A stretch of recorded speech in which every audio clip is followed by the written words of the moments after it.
Morning मेरे परिवार वालों और मेरे फ्रेंड्स।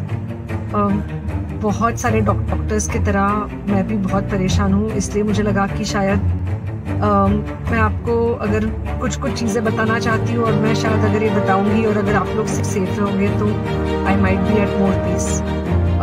जैसे आपको सबको पता है कि बॉम्बे की हालत तो बहुत ख़राब है और धीरे धीरे बहुत सारे शहरों की और बहुत सारे स्टेट्स इवन टाउन्स की हालत ख़राब होती जा रही है। बॉम्बे की हालत तो इतनी ख़राब है कि हमारे हॉस्पिटल्स में आईसीयू बेड्स वेटिंग पे है, पेशेंट्स के लिए बेड्स नहीं है। It's a very very helpless, यानी मुझे इतना हेल्पलेस और लाचार कभी फील नहीं हुआ है। We have to literally manage patients at home with oxygen and this is not something we are enjoying. So I really want all of you to follow a few things that I really am requesting you to follow. First, आप लोग please safe रहो। अगर आपको लग रहा है कि आपको 1 साल से कोरोना नहीं हुआ है इसलिए आप कोई सुपर हीरो हो या आपकी इम्यूनिटी बहुत अच्छी है और आपको ऐसे कुछ नहीं होगा, तो आप गलतफहमी में हो। हम यंग लोगों को देख रहे हैं। I mean, we have a 35-year-old who's on the ventilator and we are not able to help people now. So we do not want, we really don't want any of you to be in that situation. So, sorry. I think कि जो emotional breakdown है हम doctors में सबको कोई समय हो रहा है because we've not been so helpless. Okay. So most importantly, please take care of yourself. Right now, COVID is everywhere around you. Okay? तो अगर आप घर से बाहर निकलो, maybe you're meeting your friends, maybe you're meeting your family. It does not matter. You have to be masked.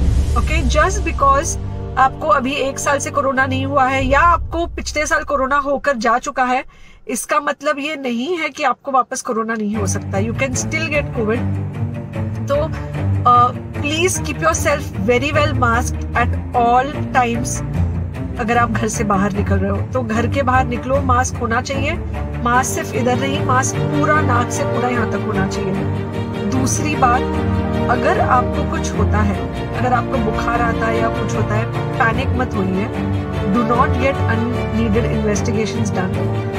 Gate in touch with me obviously immediately and most importantly आपके जो friends है या कोई भी है उनको बोलो पैनिक में होकर एडमिट ना हुए हॉस्पिटल में। फिलहाल जो सिचुएशन है वो ऐसी है कि बहुत सारे हॉस्पिटल्स में स्टेबल पेशेंट्स एडमिट हो रहे हैं और बहुत सारे लोग जिनको एक्चुअली ऑक्सीजन की जरूरत है उनके लिए हमारे पास बेड नहीं है।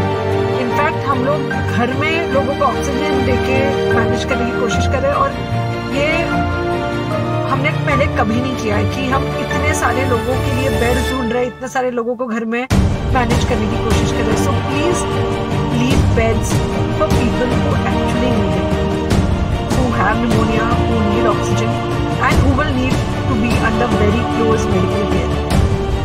Third thing, if you have not taken the vaccine, अगर आपने वैक्सीन नहीं ली है किसी भी कारण से, हो सकता है आप ट्रैवल कर रहे हो सकता है आपको वैक्सीन की हिचक हो सकता है आपने कुछ व्हाट्सएप पे फॉरवर्ड पड़ा हो कि वैक्सीन की वजह से कुछ साइड इफेक्ट्स हो रहे हैं या कुछ हो रहे हैं। It's untrue. Please take your vaccine. ये हमको डेफिनेट दिख रहा है कि जो लोगों के 2 वैक्सीन के शॉट्स होकर 2 हफ्ते हो चुके हैं उनमें डेफिनेटली हमको इन्फेक्शन, सीरियस इन्फेक्शन कम दिख रहे हैं और हॉस्पिटलाइजेशन ना के बराबर है। So the vaccine is definitely helpful. Okay, so take care of yourself, do not take COVID-19 lightly. Please pray for the people in the hospital and please pray for the families and the caretakers of all these people in the hospital. उनको आपके प्रार्थना की बहुत जरूरत है और सबसे ज्यादा जरूरत है कि आप अपना ध्यान रखें। ओके, एंड बस घर पे रहो। आप कुछ हफ्तों तक सिर्फ घर पे रहो जब तक हम ये सिचुएशन ऐसे हैंडल कर सके कि हम एटलीस्ट कुछ हो जाए तो हम हॉस्पिटल में पेशेंट्स को ले सके। फिलहाल हालत ऐसी है कि डॉक्टर्स और डॉक्टर्स के रिलेटिव्स को भी नहीं मिल रहा है बेड, तो आप सोचिए कि it's an absolutely helpless situation. Okay, I think अगर हम सब इतना ध्यान रखेंगे, we will definitely come through this second wave very well. Okay, and then we will have to work on not allowing a third wave. So third wave का हम बाद में सोचेंगे, वो तो नहीं आना चाहिए, पर जो ये सेकेंड वेव है, इससे हमको कोई भी हालत में एकदम सेफली निकलना है। Okay, take care, I really love you.